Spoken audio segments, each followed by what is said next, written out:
has to start somewhere. It has to start sometime. What better place than here?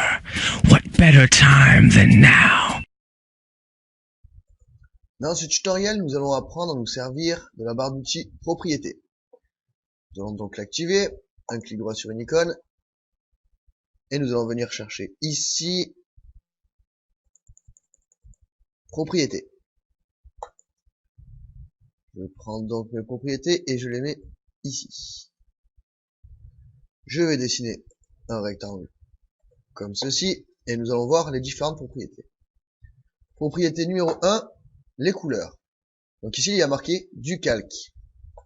Ça veut dire que si j'avais créé un autre calque, par exemple, le calque 1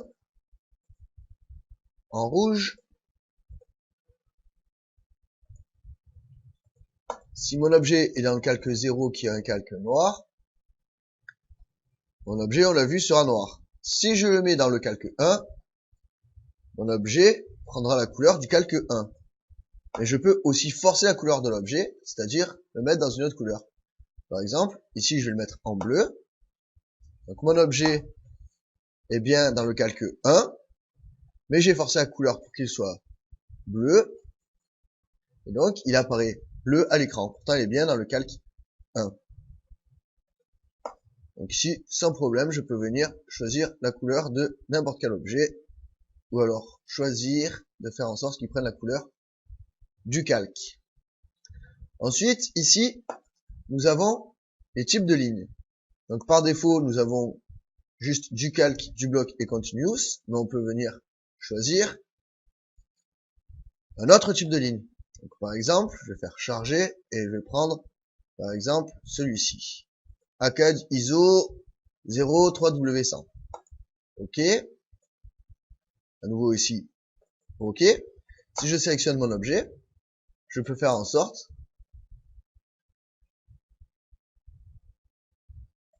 qu'il ait comme type de ligne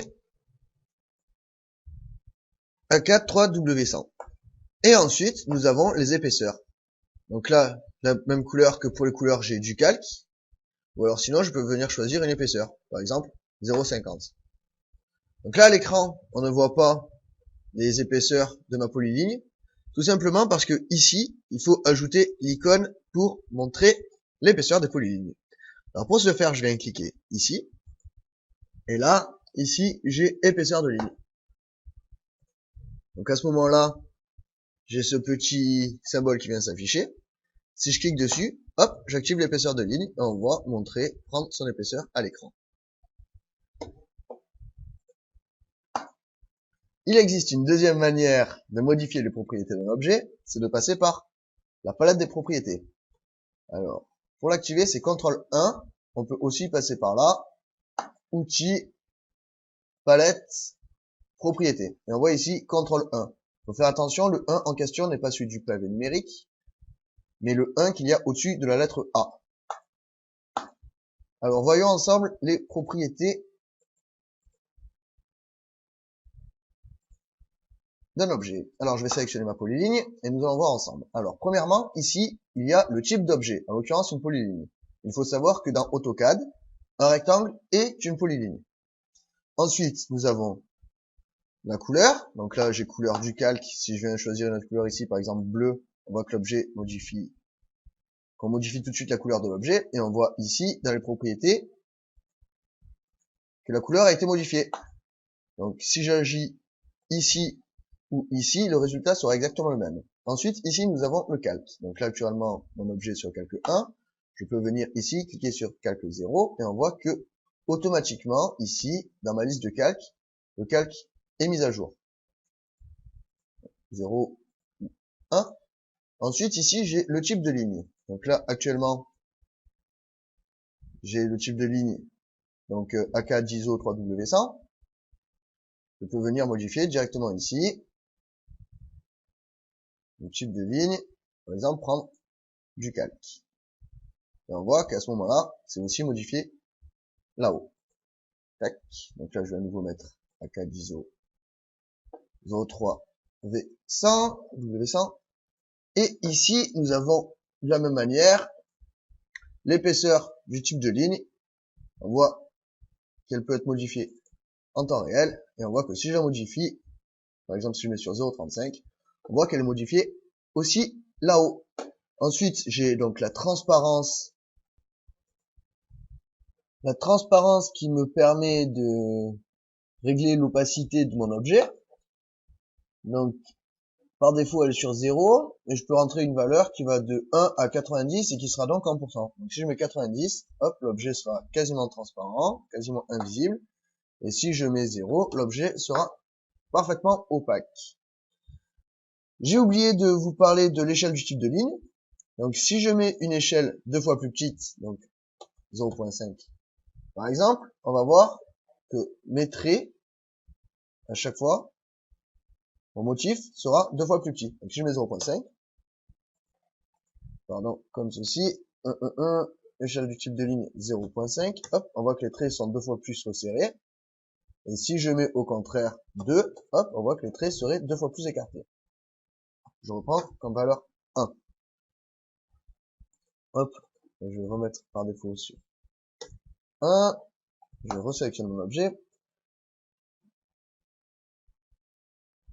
Donc ensuite, ça, nous n'allons pas le regarder pour l'instant, et nous n'allons pas regarder non plus les matériaux. Ça sera pour la visualisation de 3D comme c'est inscrit dans cet onglet. Ensuite, nous allons passer à la géométrie. Alors la géométrie, ça se passe comme ça. Si je viens sélectionner ici dans sommet courant, j'ai une petite croix qui vient s'afficher ici à l'écran. Si je appuie sur la petite flèche, on voit qu'à chaque fois, la petite croix se balade sommet après sommet de ma polyline. Et donc ensuite, je vais pouvoir entrer dans les propriétés de mon sommet. Donc là, par exemple, je vais agir sur le sommet numéro 4, comme on voit ici. Et donc du coup, je vais pouvoir modifier la position du sommet numéro 4. Donc là, par exemple, si je mets 100 en X, je vais avoir mon sommet qui va se déplacer de 50 vers la droite. Si par exemple ici je mets 200, mon sommet va se déplacer de 50 vers le haut, comme ceci. Ensuite, nous avons ici la largeur du segment de fin et la largeur du segment de départ. Alors, on va d'abord passer sur la largeur globale, comme ça vous allez tout de suite comprendre. Si je mets par exemple ici 5, hop, ma polyline va avoir une largeur globale de 5 mm. Enfin, plus précisément de 5 unités de dessin. Si maintenant, au lieu d'avoir choisi la largeur globale, je prends la largeur du segment de départ. Si je mets par exemple ici 0, je vais donc avoir à mon départ ici 0, et largeur du segment de fin, si par exemple je mets 5, je vais obtenir un motif comme ceci, à savoir un petit peu comme une flèche. Et je peux faire comme ça, segment après segment. Ensuite, ici, l'élévation, ça sera pour quand on travaillera en 3D. Et par contre, ici, alors, dans un premier temps, ce que je vais faire, je vais remettre ma largeur globale à 0. Et ici, très intéressant, donc pour qu'on voit bien, je vais mettre comme ceci, on a la surface, l'air, et le périmètre en temps réel. Si par exemple ici, je viens de déplacer ça comme ça, tac, on voit tout de suite ici que mon air et ma longueur ont été modifiés instantanément. Pareil, si je fais comme ça, hop, hop. Donc là, si je reviens ici, admettons, je fais un carré de 50 par 50, on s'aperçoit que l'air fait bien 2500 et que la longueur fait bien 4 fois 50, à savoir 200. Ensuite, ici, fermé, oui ou non. Si je mets non, hop, ça m'ouvre le dernier segment que je vais tracer. Si je mets oui, ça me ferme le dernier segment que je vais tracer. Ensuite, génération du type de ligne, ça c'est pas très important, c'est la manière dont va se comporter mes angles en fait. Donc, si je mets génération du type de ligne activée, en fait, je vais avoir ce segment-là qui va faire la bonne longueur, ce segment-là qui va faire la bonne longueur, etc. Tandis que si je mets désactivé, à ce moment-là, ce qu'AutoCAD va essayer de faire en priorité, c'est faire en sorte qu'à chaque fois, dans mes angles, j'ai mes angles qui soient tracés comme il faut. Passons maintenant aux propriétés du cercle. Donc, je vais dessiner un cercle comme ceci, avec un centre et un rayon. Je vais le laisser dans le calque 1. On a compris comment fonctionnaient les couleurs, les épaisseurs et les types de lignes. Mais nous allons voir que, suivant les objets, nous n'avons pas les mêmes propriétés. Donc, nous avons vu pour l'instant les propriétés des polylignes. Maintenant, voyons les propriétés du cercle. Donc, tout ceci est commun à tous les objets, le matériau aussi. Mais par contre, pour le cercle, nous n'avons plus la position des sommets, mais nous avons la position du centre. Donc ici, je peux venir modifier en temps réel la position de mon centre. Par exemple, si je mets 200 au lieu de 150, mon cercle va se déplacer vers la droite de 50. Ici, je peux venir agir sur mon rayon. Donc je peux mettre par exemple 75. On voit que du coup, le diamètre est modifié en fonction. Et ici, nous avons la circonférence et l'aire. Donc, admettons, je vais partir sur un rayon de 1. On voit bien que j'obtiens une aire de pi r carré, à savoir 1 au carré fois 3, 14, 16. Et ensuite, on a la circonférence qui est égale à 2 fois le rayon fois pi, soit 6, 28. Voyons maintenant la propriété d'un arc. Donc, je vais prendre un arc au centre. On va partir comme ceci et comme ceci, par exemple. Si je sélectionne, donc toujours pareil, ici les propriétés sont les propriétés communes à tous les objets, matériaux pareil, et ici nous avons donc le centre de l'arc en X et en Y. Donc là, je peux venir modifier, toujours pareil, je peux mettre 100 au lieu de 150, il va se déplacer vers la gauche de 50 unités. Et ensuite ici nous avons angle de départ et angle d'arrivée. Donc l'angle de départ, c'est ici 180, c'est le point qui vient là. C'est l'angle que fait ce segment que je dessinais ici par rapport à un segment de référence qui serait celui-là. Donc on voit bien que si à ce segment-là, je fais une rotation par rapport à ce centre de 180 degrés, j'arriverai bien sur ce point-là. Et ensuite, nous avons l'angle d'arrivée, à savoir 90, c'est l'angle que nous avons ici. Comme ceci. On voit bien que si je fais une rotation à ce segment par rapport à ce point, de 90, j'arriverai bien sur la position de ce rayon-là.